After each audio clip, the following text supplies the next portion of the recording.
Funding for this program has been provided by the annual financial support of viewers like you and by the Alfred P. Sloan Foundation.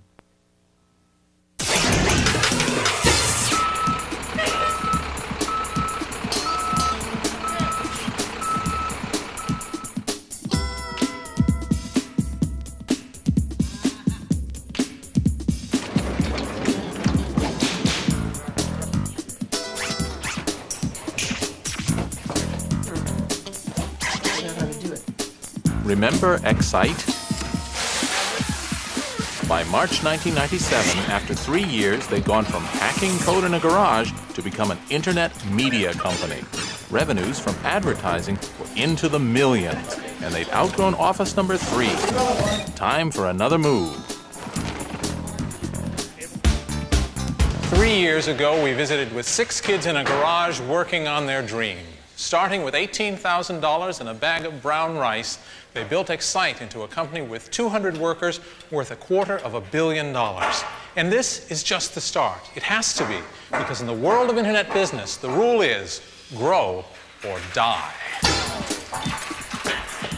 See, we moved from the garage to the dining room. We moved from the dining room to an office, about 5,000 square feet. We moved from that office to this office, about 12,000 square feet.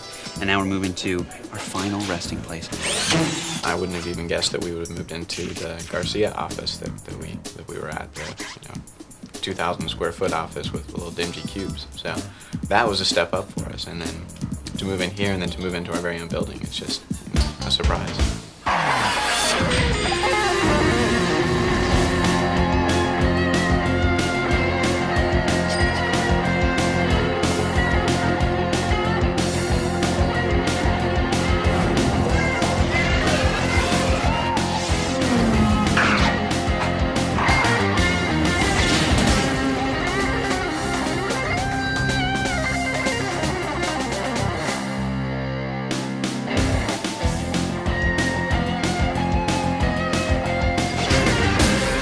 Excite is visible proof of the Internet's astonishing progress. Its growth mirrors the expansion of the wired world. In 4 years, the number of Americans using the Internet has risen from 5 million to 62 million. Traffic on the Internet is doubling every 100 days. And the fun's only just begun. We're only 2 years into this huge revolution called the commercial use of the Internet. We're only 2 years in. Think where other industries were just 2 years into their lives. Think where cars were 2 years into automobiles. Oh, they were terrible. I mean, bicycle wheels, a tiller for the steering wheel, a motor that took you at 5 miles an hour and died in about a half a mile. If you look back in history, past the scope of this program, past 1970, past 1900, back to when we were human beings in small tribes hunting and gathering. Everybody you had to deal with was somebody you saw every day. And we're a species that's based on communication with our entire tribe. And one thing that modern communication does is make it possible, again, for us to communicate with anybody in the world. Unlike the PC, it levers the top line. It helps us entertain and inform and educate and inspire and sell and make community, even make meaning out of life and out of death. And that's a far more powerful dynamic than cranking out memos and doing financial analyses with a spreadsheet. Think of this as just a few milliseconds after the Big Bang. I mean, we only barely discern the fundamental laws of physics, the business models that are going to work. What better place for a Big Bang than CERN, the European Laboratory for Particle Research? Believe it or not, this is where the explosive growth of the Internet began. Here in Geneva, Switzerland, the next great Internet breakthrough, the World Wide Web, was created by an English programmer named Tim Berners-Lee. There was always different sorts of people from different countries who brought different sorts of computing equipment. And so CERN was at the forefront of making gateways for file transfer exchange so that you could get files from different sorts of computer, email exchange so that you could get email from the proprietary systems to cross borders and go into another proprietary system. And although I wasn't involved with that, that was the spirit. There was a lot of networking. Despite all this networking, there was no simple way for CERN scientists to retrieve information from each other's computers. In fact, it was exactly like the Internet on a small scale.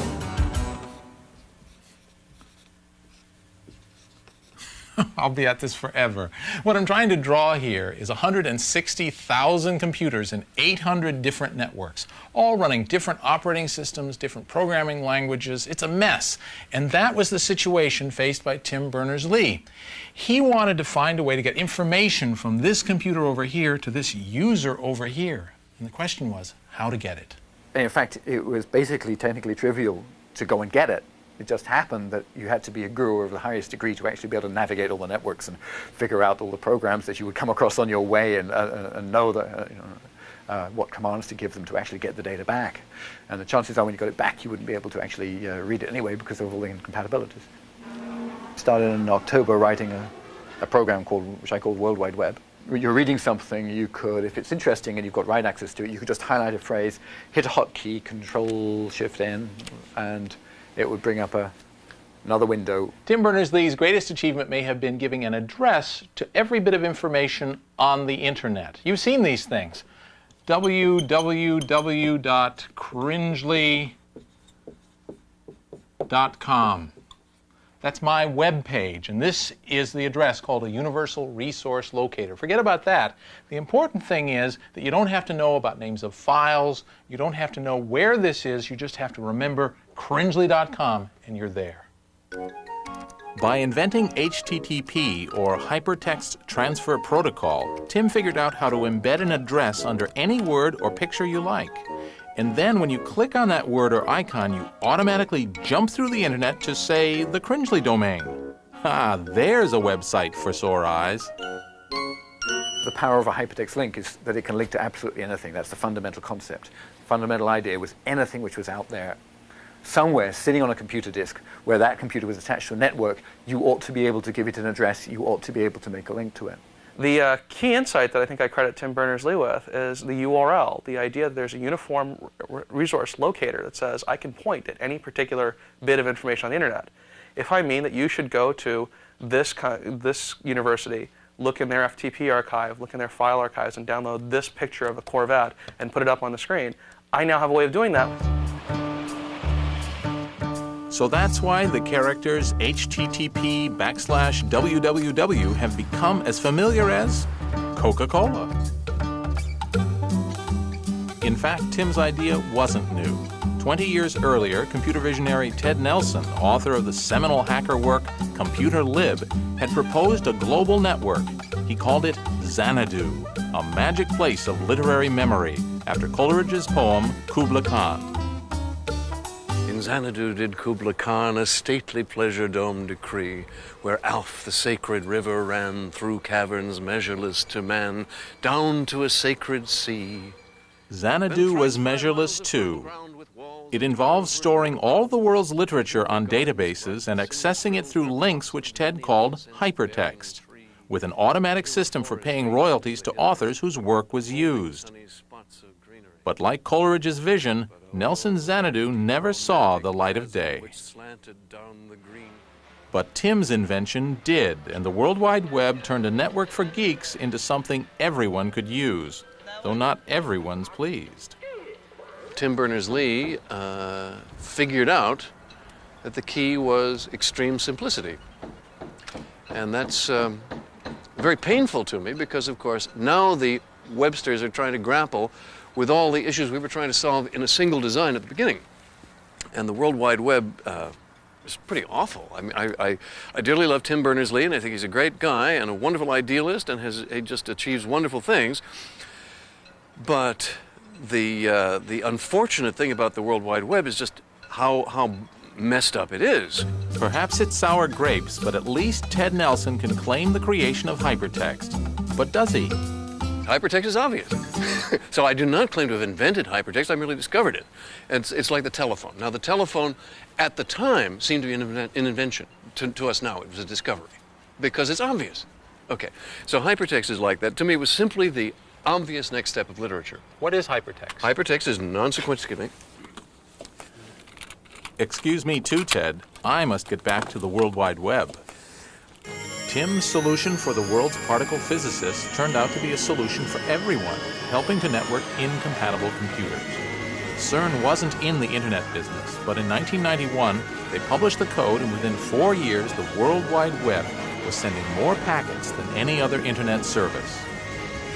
They took the bits and pieces that existed and figured out a way to put them together and make it work. It was a tour de force. The people who did the World Wide Web were really willing to take existing pieces of things in god-awful condition in some cases and figure out a way to make it work. And the World Wide Web people deserve a lot of credit for what they did. I mean, what they did was very difficult. The web is a success precisely because it is not a monolithic new software product. You don't get Web 9.0 in the mail on CD-ROM. The web is a collection of a whole bunch of small technologies that fit together because a couple dozen people all thought about how they'd work together cool. And they're all being evolved constantly in real time by thousands of people around the world, and there isn't any central release. You can't go anywhere to go buy a copy of the web. The fact that the World Wide Web did work, I find is not just exciting for itself, but exciting for the whole idea that you can have an idea, some idea and it can take off and it can happen. It means that sort of dreamers all over the world should take heart and not stop. The web was a huge step toward wiring the world, but more changes were to come. One of these happened far from CERN and far from Silicon Valley, too. It happened here. U.S. government money made possible the ARPANET and the Internet. But there was a catch. There was no commerce allowed on the net. When this restriction was finally lifted, it wasn't Bill Gates or any of the other digital titans who turned the Internet into a commercial marketplace. No, it was the folks on the Hill, the custodians of capitalism. It was Uncle Sam. Roll the drums and sound the trumpets for the congressman from Virginia's fightin' 9th District, the Honorable Rick Boucher, who in 1992 amended a law. Here are the historic words which made all the difference. This future ubiquitous network for voice, video, and data communications of all kinds will connect homes, schools, and workplaces. It will constitute an essential ingredient for our future economic competitiveness and will open new worlds of information and services for all of the nation's citizens. This is Congress speak for you may now buy and sell things on the net. What made it easy to do so was one more software breakthrough. Time for another word from the Cringely Glossary of Geek. This word is browser. It doesn't sound like much, kind of a laid-back word, but there's nothing relaxed about the browser because it changed the face of the Internet. Here's how the Internet looked in the 1980s. Lists of text. This is Stanford University, but you'd hardly know it from looking. It's not very user-friendly. It's actually hard to find what you want, and frankly, it was mainly a tool for nerds. And then came this, an attractive, easy-to-use shop window, a gateway to the riches of the Internet. This is a browser. And just as the Mac made a PC into a computer my mother could love, the browser opened up the Internet to everyone. It was not at Stanford, but on a Midwestern campus that the second great innovation of 90s Internet technology took place. Here, a bright kid named Mark Andreessen was earning minimum wage at nights, writing code in a supercomputer center at the University of Illinois. His prototype browser was a piece of software called Mosaic. We ended up sort of in the middle of the night starting this project that we called Mosaic. What we were trying to do was just put sort of a human face on the Internet. The Internet at that point was a tool for researchers and scientists. For years, Bill Joy had been telling me that someday we'd back a 21-year-old kid who would write software that would change the world.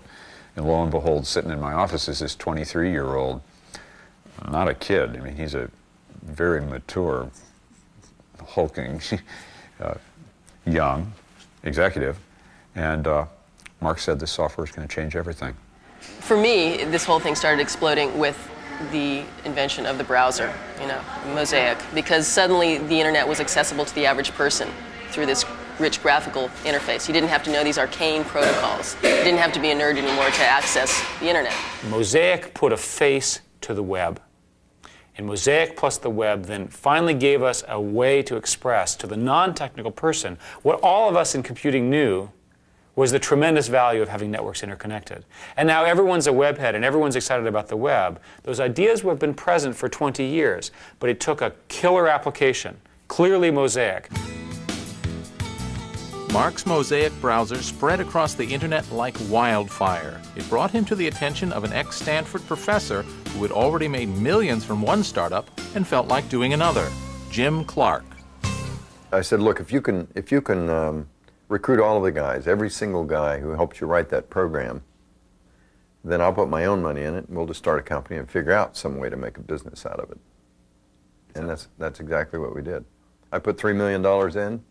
We flew out to University of Illinois 4 days later, signed them all up. After a brief tussle with Illinois over the Mosaic name, Jim and Mark's new company became Netscape.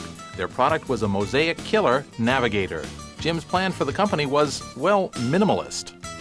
But my attitude was, if 25 million people are on the net today, 1 million of them are using Mosaic. This was, bear in mind, April '94. And we can displace Mosaic. There's 24 more million people who would like a product like this, presumably. And the market, the size of the net was doubling roughly every year and a half. So I meant by the time we had our products in the marketplace, it would be 50 million people. So you've got to be able to make money with 50 million people using your product. And that was the sum total of the business plan at that time. It didn't take a rocket science to figure out that there was a big market here. And we had one meeting with Jim and Mark after that, decided to invest, and then set about on a crash program of 120 days to hire 4 vice presidents and a world-class CEO and get the Netscape product shipped. Well, fortunately, you had the money. Fortunately, I had the opportunity. The money was easy. It was knowing the opportunity and recruiting the people. Well, in about a year and a half's time, we had 65 million users, the most rapidly assimilated product in history. In other words, no one had ever achieved an install base of 65 million anything. In fact, I don't know if anyone had ever achieved that kind of install base in anything except perhaps Microsoft. So, and Beanie Babies. And Beanie Babies, okay.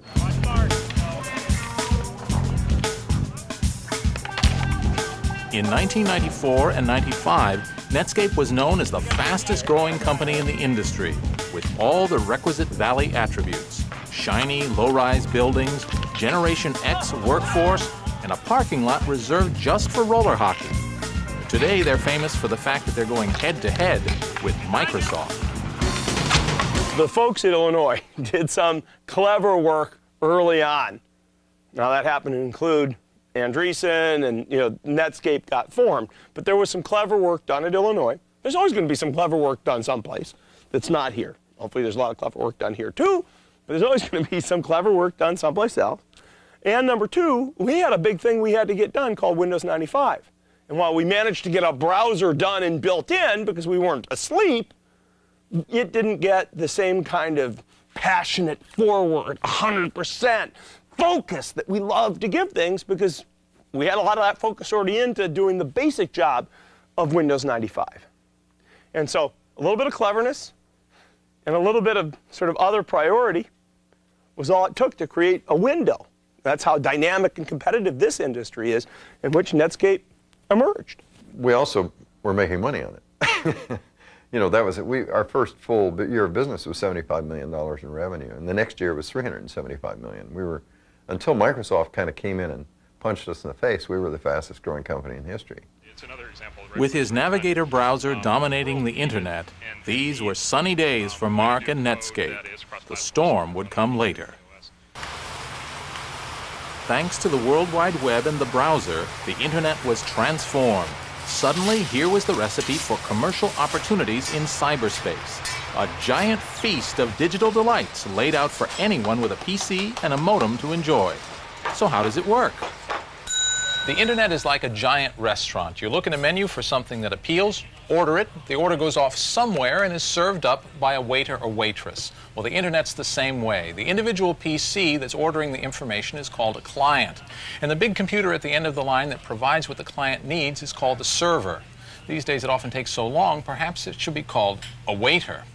The business of building these servers is another of the opportunities created by the internet. And serving up information turns out to be very profitable.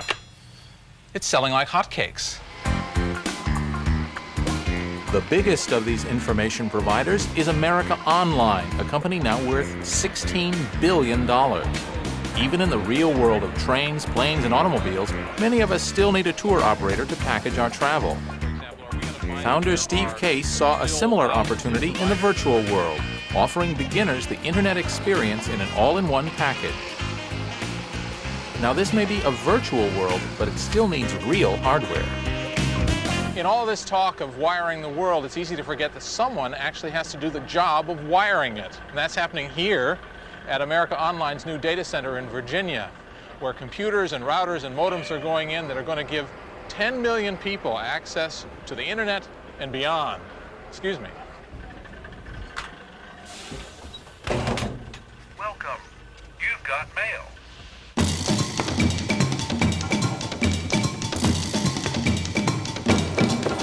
In 1982, bought my first computer and wanted to hook it up and be part of this online world, and went to great lengths to make that happen. It took many months, hundreds of dollars to get the modem to work with the software, to work with the cable, to work with the computer, to actually connect to this world. So it was very frustrating. At the same time, I found it kind of exhilarating that I actually got it to work, and I was able to access information and talk to people all around the world from my little desktop in Wichita, Kansas, which is where I was living at the time. So I thought the whole thing was really quite magical. And the companies that are leaders in making that happen and popularizing that concept for a mainstream audience, I think are going to be very, very successful. And we'd like AOL to be in this new interactive world what AT&T was in the telephone business 100 years ago, or Microsoft has been more recently in the software business. There's a big opportunity here. Oddly enough, Microsoft wanted to be the Microsoft of the online market too. But for a change, Microsoft didn't succeed. The Microsoft Network was our decision to get into the online service business. We thought that for people at home in particular, this would be explosive. And we very much believe that to this day. Electronic mail, staying in touch with your friends, seeing what's going on in the local community, getting up-to-date news, and having that be nicely packaged with chat sessions and neat new software features. We saw a market for that. Even I made a foray into this marketplace. Back in 1994, Apple Computer created an online consumer service called eWorld. One of its notable attractions was the columnist Robert X. Cringely. At the time, I made this bold statement. So my job on eWorld is to create controversy and therefore get a lot of people talking over the electronic back fence. Impressive. eWorld went belly up, though Apple fights on. And me?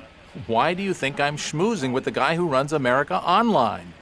He has 10 million subscribers already, but 80% of Americans aren't wired. That's what I'd call an opportunity.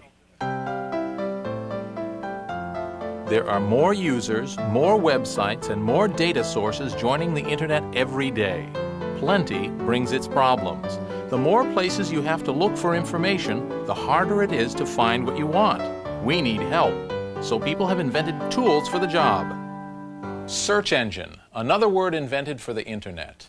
The World Wide Web is an enormous collection of database libraries that hold information rather than books. The problem is, how do you find what you want to know in that mass of information? Well, librarians cracked that problem years ago. They invented the catalog. Rather than look individually through all those books, I can find what I want by searching this card catalog. On the internet, the same thing is accomplished by a search engine. It continually catalogs and indexes every word in all those databases. So if you want to know about, say, the career of Arnold Schwarzenegger, go to the search engine, it searches its index, and presto, there's everything you ever wanted to know about Arnie. And a lot you didn't.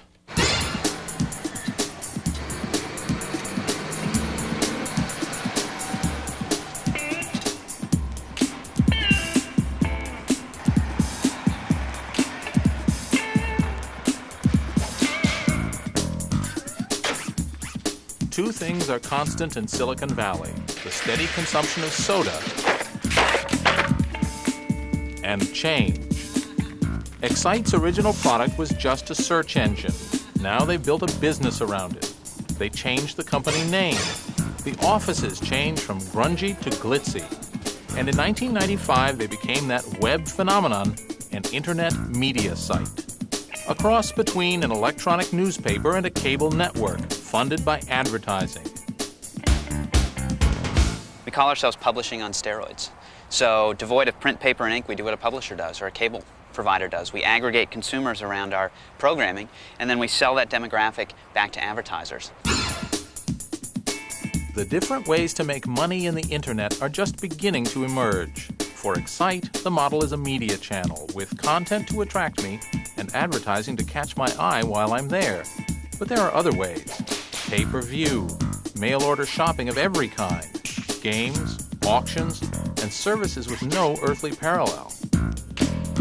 They're all putting their faith in a new medium to deliver the big payoff. Every time a new visual medium is invented, one application drives the market.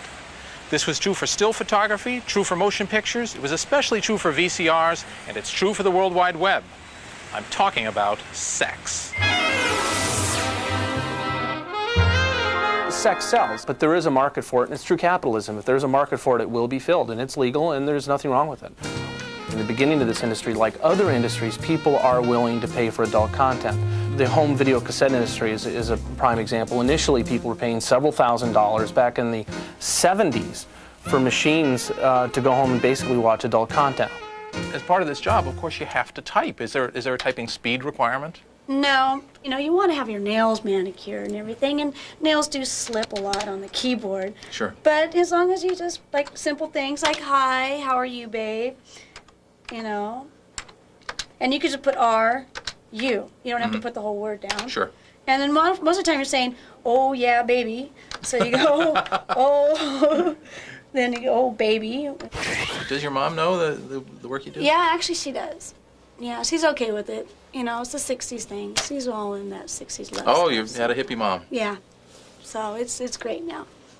Cool. Grandma, on the other hand, would not understand. But then anything with computers, oh, honey, you're moving up in the world. And computers, that computer thing, that's going far, that's futures in computers. So as long as I tell her about computers, it's fine. It didn't take long for the advertising industry to notice the growing number of eyeballs staring at websites, or for website operators to start selling those eyeballs to the advertisers. In 1999, online advertising revenue will reach $2 billion, and it's been doubling each year. How about advertising? Well, people say, what a puny number. The software industry only had $300 million in advertising for that internet-supported internet companies that were supported by advertising. Well, I say, like, yo, a year before that we had 0. Now we had 300. This March we had 57 million. Who thought we would own advertising? Advertising is the most frequent form of money-making for us, and we have enough people coming to our various online sites that advertisers are interested. And so that's been, for the last 2 years, the majority of our revenue. But then merchandise as well. We have books, we have primers, email services. We do free massages as well. Meet two wise fools, Tom and Dave Gardner. They are dedicated to debunking the gurus of Wall Street and sharing financial advice with other net users. The Motley Fool's an archetypal web service, irreverent, inclusive, and informed, and growing like crazy. In the internet, things change every 3 months. You just can't possibly prepare. If a typical company grows about 10% a year, we're growing about 15% a month. That means each month feels like a year. And if you saw Dave, he was about 1.5 feet taller about a year ago. I was a fetching fella back then. The Motley Fool today is a media company whose mission is to teach people how to invest their own money. We have 600,000 households coming to the Motley Fool every month. Building communities where people can aggregate ideas. Let's say we put 100,000 people together in a block that are going to buy insurance or they're going to buy mutual funds. If we can package them together, have everyone work together, we're going to be able to cut prices significantly. And that's the beauty of going online, of being online. You have a voice. Everyone has their little publishing house right there in their home. Everybody has ideas to share. What makes a good fool? A fool is someone who thinks for herself, somebody who is willing to roll up his sleeves and make his own decisions. One size fits all, actually. Yeah. Oh, There, my reputation precedes me.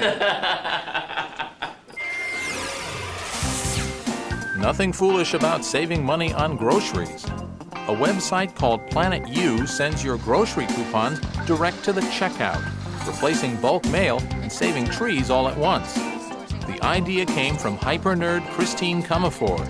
The key concept is eating. If you don't eat, you're dead, okay? So how about taking the most basic thing that we all have to do, right, and bringing those packaged goods, the people who promote this salsa, whatever, wheat thins, okay, bringing those people to advertise on the net, because you've got to buy paper towels anyway. See, the thing is, 325 billion coupons are distributed in the USA annually. 2% are redeemed. Only 2%? 2%, yes. 98%, all right, end up in the rubbish or in the recycling. It is totally ineffective. So once you grab your Planet U promotions, either from a partner website or from the Planet U website, you can then say, I want my promotions mailed to me, or I want my promotions delivered to the store that I shop at. Aha. So you can deliver them to the point of sale system. You walk in, you identify yourself by swiping whatever card you set up as your ID, all right? And then, ka-ching, the register receipt has a deduction.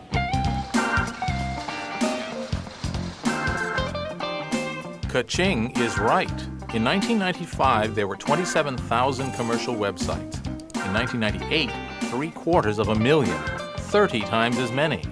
Mail order is becoming email order, and you don't have to dress up to go shopping. In fact, you don't have to dress at all. In terms of infrastructure costs, buying underwear in your underwear is hard to beat.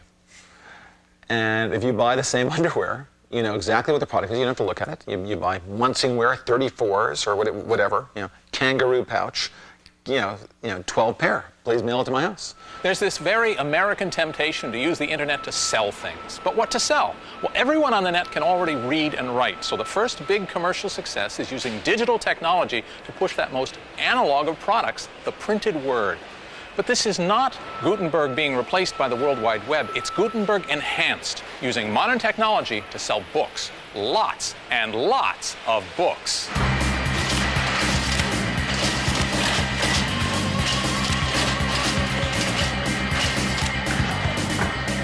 In the spring of 1994, I came across the statistic that web usage was growing at 2,300% a year. And outside of a Petri dish, I hadn't seen anything grow that fast. I made a list of 20 different products that you might be able to sell online and picked books as the first best product, primarily because there are so many books. There's no way to have a 2.5 million title physical bookstore. The largest physical bookstores in the world only have about 175,000 titles. And there's no way to have a print catalog. If you were to print the Amazon.com catalog, it would be the size of more than 40 New York City phone books. The basic technology is fairly simple. The problem was ubiquity of that technology. And this looked like, because of that growth rate, the first time ever that the basic technology needed to do electronic commerce in an acceptable way would be ubiquitous. So it actually turns out that the ubiquity of the internet is more important than the technology of the internet.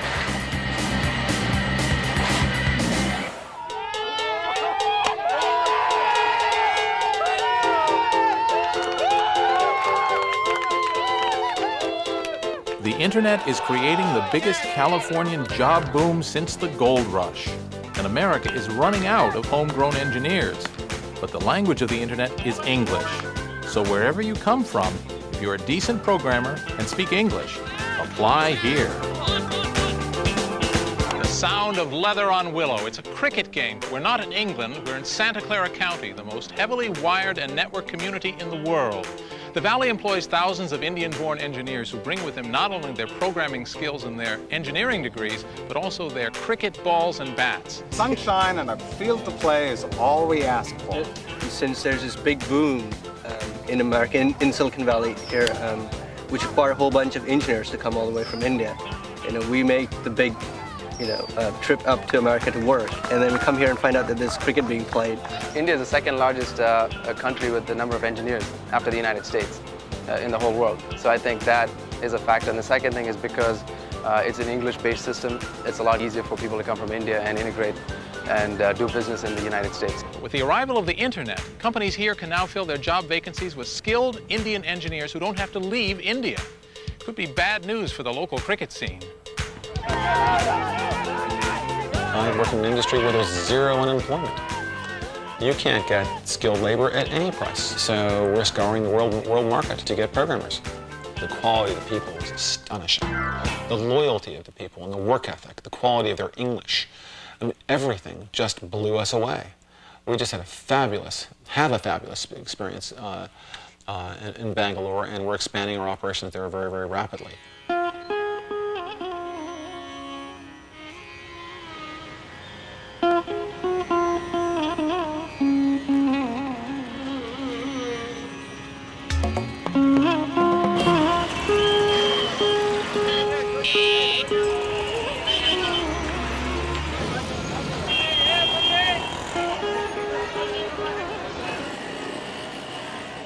For all the outward differences, India's Silicon Valley has a lot in common with my Silicon Valley, starting with traffic jams and construction everywhere. The street signs and billboards are all in English. Bangalore is busy and booming because of the huge numbers of programmers Western companies are putting to work. The internet has become a worldwide digital communication network that rivals in size the telephone system. So here we are, 12,000 miles, 12 time zones away from where I live in Silicon Valley in California, in Bangalore, the Silicon Valley of India. Programmers here solve the problems of users around the world. Companies founded here serve customers in Europe and the United States. And it all happens because of the internet. So what we have done is to set up company here, the kind of investment which you see here, which you have made, with a clear approach to do work in India, leverage those skills, develop those technology skills in India, so that we leverage that for Novell. Novell, the netware company from Utah, is constructing a new Indian headquarters building here. 21st century technology built by pre-industrial labor. We work with GE, General Electric, almost all the units of GE, Allied Signals, Sequent, Xerox, Putnam Investor Services in Boston, Tandem, Cisco, Stratacom. Sundar Sankaran is a typical young programmer in Bangalore. Sundar offered to take me to work with him on the back of his motor scooter. Apparently, every one of his fellow programmers had exactly the same idea. They say that in Bangalore, every second person writes code, and everybody honks at the traffic lights. Honking is a major pastime out here. So you tend to get bored, you generally honk for some time. It makes you feel nice. In India, we have a computer as part of the curriculum. Now it starts on class 3, grade 3 as you would call it. So I've been doing some kind of programming or other since class 8. When I was there, it was class 8. So once I finished my bachelor's, I got into a non-formal institute for computer learning. And then started programming. Programmers in Bangalore are awake when America is asleep. The internet has perfected the 24-hour workday. You're working when your customer is sleeping. Okay, to that extent, if he gives you a problem during his working hours, you solve it and send it back to him by the time he starts working. So, I mean, it's a great advantage, especially if you're doing things offshore. We get a call in the evening through email saying there's a problem. Next day morning when people come to the US, problem is solved. While the customer gets surprised saying, well, I just told you at 5 o'clock in the evening, how come in the morning you guys solved it? Now the problem is solved in other part of the world by really using this 24-hour development cycle. It's not only cricket the British Empire gave India, it also made English the language of government and higher education, which gives Indian engineers another great advantage. People here know English, unlike Japan or China and places like that. People know English, so that is a lingua franca of software. You have to know English. My kids study in an English medium school. They cannot read or write my own mother tongue, which I'm able to do it, but the next generation is not able to do that. same way, you'll find that Indians don't have problems picking up languages. They can speak French, they can speak, Belgian probably, Most of the languages, people going from here, they pick up very easily. For an American, especially an American from Silicon Valley, it's almost impossible to imagine India as a high technology development center. I mean, just look around. This is amazing. The average person in an Indian school learns at least 3 languages: English, Hindi, and their local language. Some of them know 5 or 6. Compare that to American students. Think about it in terms of computer languages. What are they? They have syntax, they have characters, they have objects, they have verbs. What's the difference between C++ and Hindi? Not all that much, really. They have a 5,000-year tradition of mathematics, which we don't.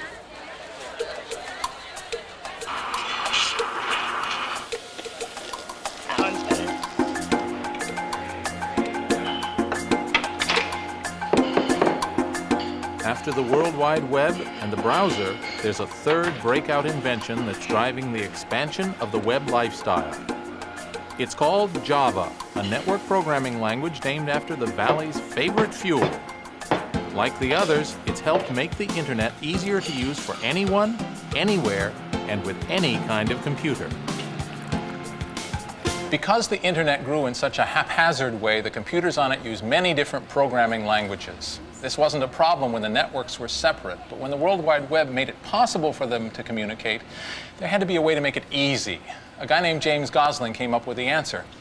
He invented a language that would run the same on any computer, one size fitted all, which was good for business. And like everything else on the internet, it had a strange name, Java. Maybe he drank too much coffee while working on his invention. Better than naming it Budweiser.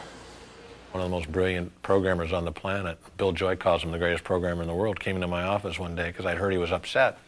And I said, James Gosling, what's the matter? Why aren't you happy? This was like in the early 90s. And he says, I'm tired of dealing with all this old legacy computer environment. It's just, for a great programmer, it's kind of like trying to fly by flapping your wings. And he said, I want to go out and create a new environment. It was conceived way back in 1990-91 timeframe by a few engineers at Sun Microsystems who wanted to create a better world in terms of software delivery, software deployment. And they were imagining consumers being plugged into this networked world. What they didn't realize at the time was it was the internet. It was going to be the internet. What's Java? I mean, Java is a building material. I mean, it's like concrete. It's something that you can use to build software out of. But it's a material that's got some pretty different properties.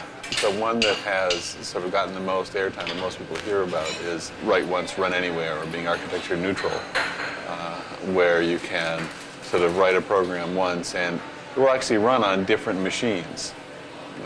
And it can rove across the network. And I said, hey, I don't care what you want to do. Wherever you want to do it, whenever, however long, with whoever, for as much money, I'll set you up in a room, I'll give you all the raw meat and Jolt Cola and potato chips you want, anything you need, for as long as you want, just go do something great. He said, really? I said, yeah, now get out of here. So he went off, we set him up in downtown Palo Alto, and they started hiring a bunch of really great people, and they, it was kind of like Groundhog Day. They'd come out every now and then, they'd look around, and I'd look and see what they had, and I go, I don't get it. And they go, okay, so they'd go back in. Certainly early on, I don't think Scott had a good idea what it was about or what it was for. It was sort of this group of, rabble-rousers off in the corner doing something really odd that he didn't know how it related to their main business. And the truth is that in the early times, it didn't relate to the main business. Everyone knows that if you go to the computer store, you have to buy software that runs on Windows or a different piece of software that runs on the Mac. With Java, you can take a single program and it will run on both, and it will run on both well. That opportunity was created because of the internet. Because the internet is a mixed network, and it doesn't make sense to have 20 versions of your software on a single server. So the promise of the internet coincided just at the right time with the great inventions by people like James Gosling in the language. It's taken the world by storm. It's very clearly now going to be in some 300 million computers just 3 years from now. I think there's 200 books on the market right now on Java, 4 million programmers programming in it, and it's only 700 days old. So that's phenomenal. I've done many things that have gotten very popular, but amongst a very sort of nerdy community. Because the kind of stuff I do is stuff that I have no idea how to explain it to my mom. Or even explain, even at a high level why it's interesting to my mom. And so it tends to stay in a fairly closed community. And to have something that has touched people's everyday lives surprised me.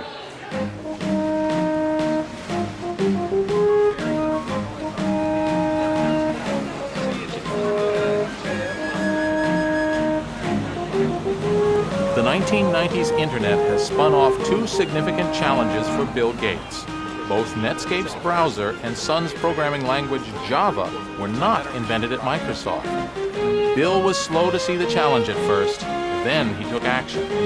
Here on the shore of Lake Washington near Seattle stands a monument to Bill Gates' brilliance, or at least to his money. The last time anyone tried to estimate, Bill's new house was going to cost $50 million. But over the last 2 years, his wealth has increased at a rate of $31 million per day. So no matter what it costs, it doesn't matter.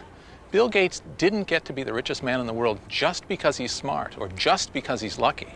It's because he's smart and lucky and knows it and pushes his every advantage to the limit. Bill had largely ignored the Internet. How could a non-commercial network offer a business opportunity? But by 1994, there was growing buzz about the web and Netscape, especially among new Microsoft recruits fresh from college. At the urging of the troops, Bill went surfing. It was an all-nighter that changed Microsoft and the Internet industry. Bill went down to his place on the Hood Canal, and with instructions on how to get on and what to go look for, and he got on and started looking around and then started just going from site to site, and I think eventually spent the greater part of all night on the net, and came back and had a meeting and described the experience and said that he was kind of blown away with just how much was really there. Well, we always assumed that Microsoft would be our biggest enemy because they would have to turn their attention to this. We got lucky for a while in that they weren't paying attention. There were people inside Microsoft who knew what Microsoft should do to respond to us, but the management team at Microsoft was sort of almost willfully ignoring what was happening. Gates is a smart guy. Unlike the management of IBM in the middle 80s, Bill Gates is awake and functioning, and he noticed that the Internet was not going to be ignored. He tried to ignore it briefly, and then he saw it wasn't, quickly he saw, in time he saw that it wasn't going to be ignorable. What Bill Gates did was turn an industry supertanker on a dime. At first he didn't really get the Internet, but once he did, he wrote a memo called The Coming Internet Tidal Wave and quickly refocused the entire company on responding to the new environment. It's like Henry Ford going into aircraft production or Boeing into pizza delivery, but it worked. Microsoft was ever building, just in a new direction. Bill likes to have a general feeling of paranoia throughout the entire company as to who's going to come along with something that's going to destroy one or all of our businesses. And so people are very receptive to an understanding of a sudden direction change. When Bill finally says that, boy, we better do something about this, instantly people get it. I wrote a memo at one point called The Internet Tidal Wave that very explicitly said, I've told you many times in the past, I think the Internet is a priority. I'm now telling you it is the priority. And the timing was very good there because we were getting along in terms of Windows 95. We thought we had that all well understood, and we could really get a lot of energy focused on the Internet. Microsoft announced to the world their change of direction on a date with historic significance for Americans, Pearl Harbor Day. It was actually Admiral Yamamoto who observed that he feared they had but awakened a sleeping giant. We did a big event on December 7th, must have been 1995, where we, for the first time, showed the world how this had all built up. And they saw, hey, this is pretty dramatic. This company is going to deliver great Internet software. So saying it was an epiphany is a little too much, but saying that it became the centerpiece of our strategy, that's absolutely right. You will hear from us that we're not forming an internet division. To us, that's it's like having an electricity division or a software division. The internet is pervasive in everything that we're doing. The big break happened at the famous Pearl Harbor Day talk, but Microsoft was doing a bunch of stuff leading up to that.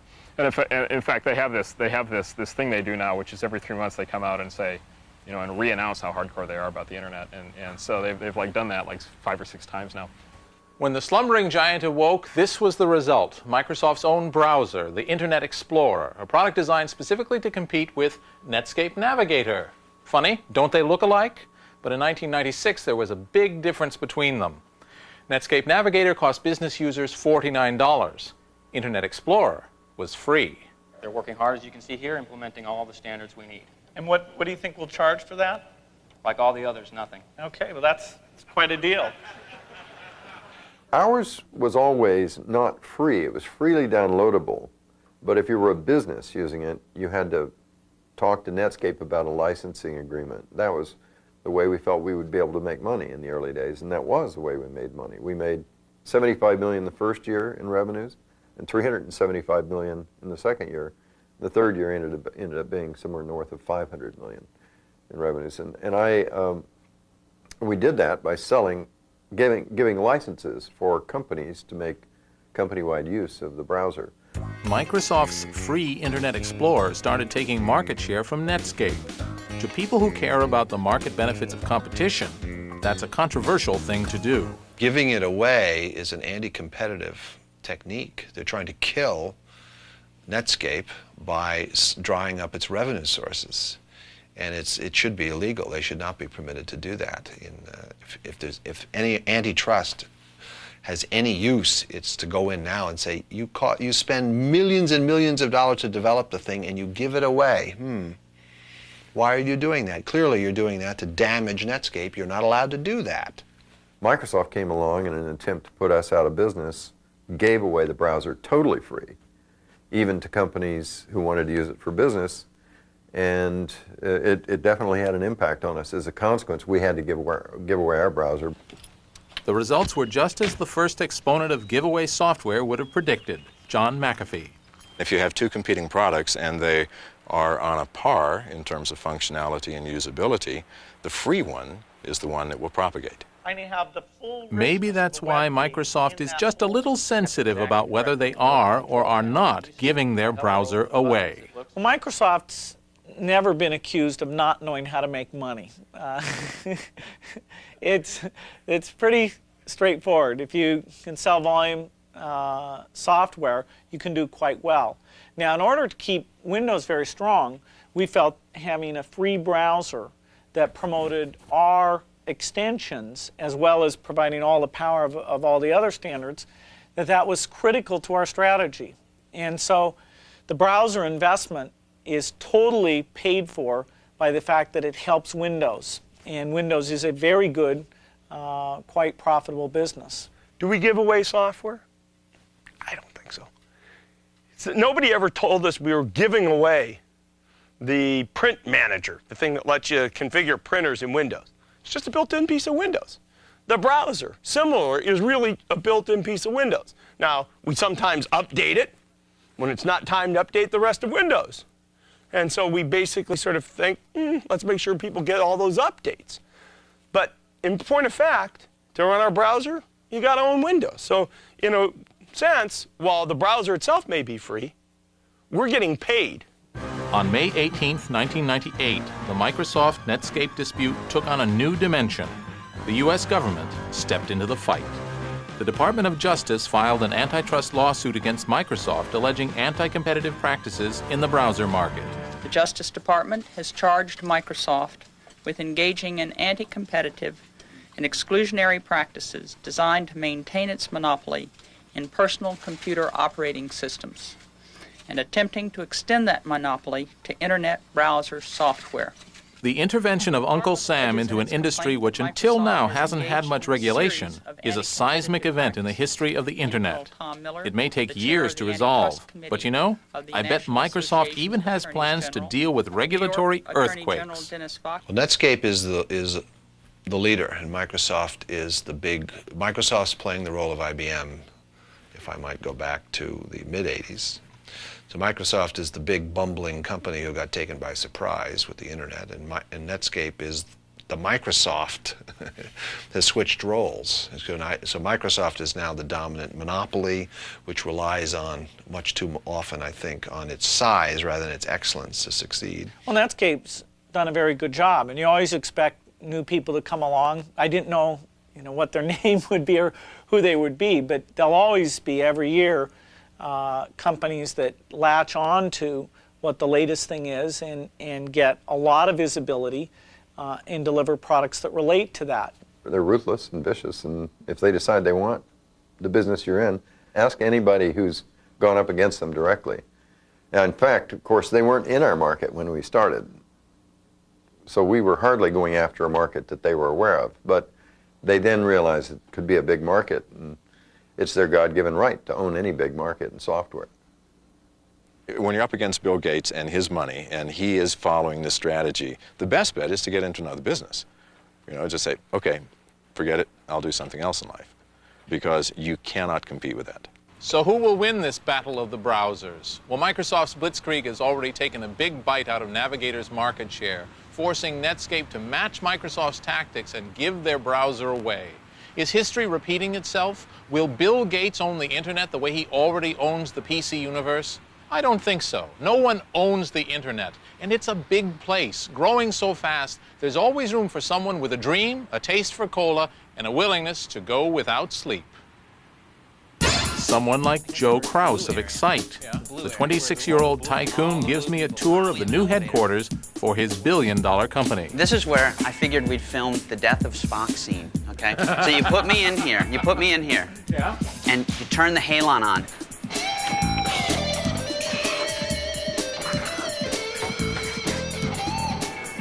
The last mind meld.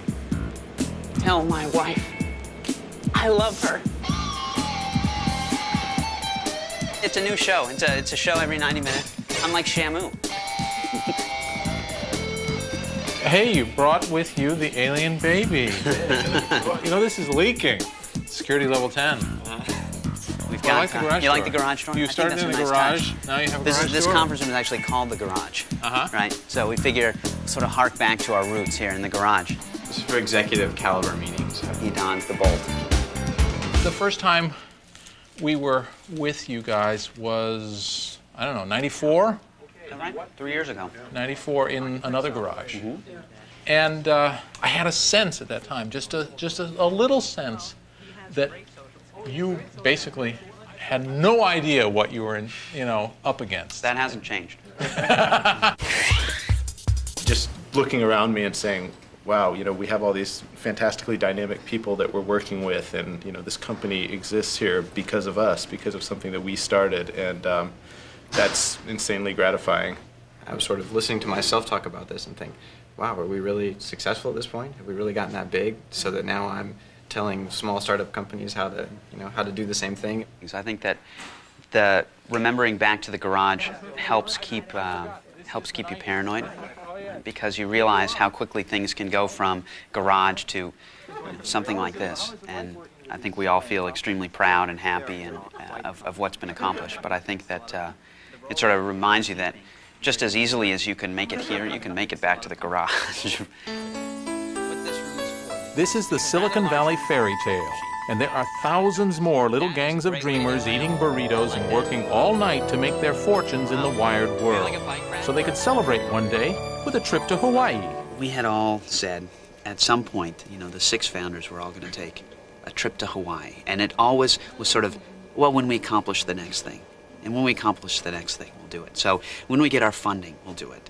We got the funding, we didn't do it. When we get our strategic round of financing, we'll do it, and we didn't do that. When we get this deal, we'll do it, and we didn't do it. We're in Hawaii.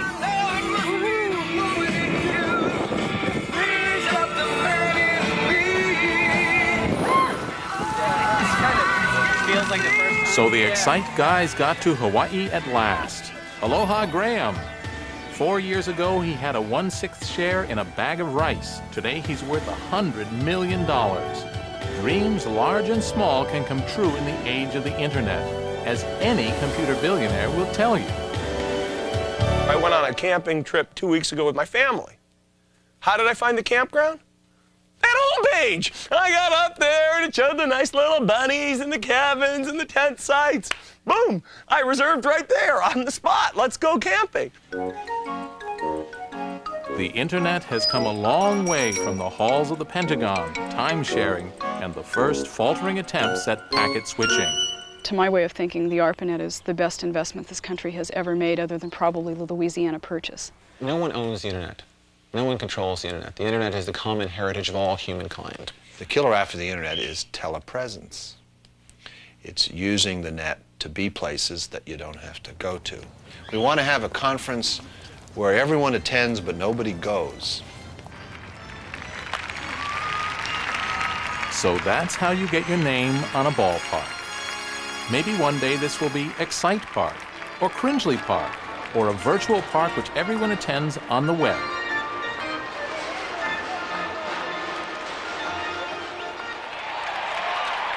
But for peanuts and Cracker Jack and that authentic sunburn up in the bleachers, I guess you just have to be there.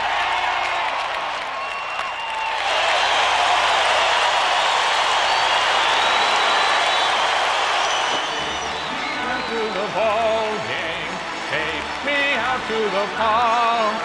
Buy me some peanuts and Cracker Jack.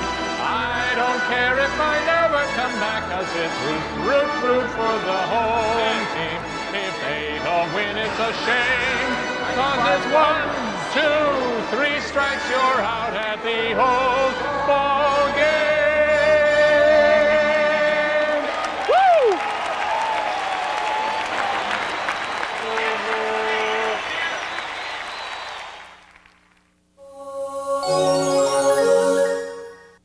Funding for this program has been provided by the annual financial support of viewers like you and by the Alfred P. Sloan Foundation.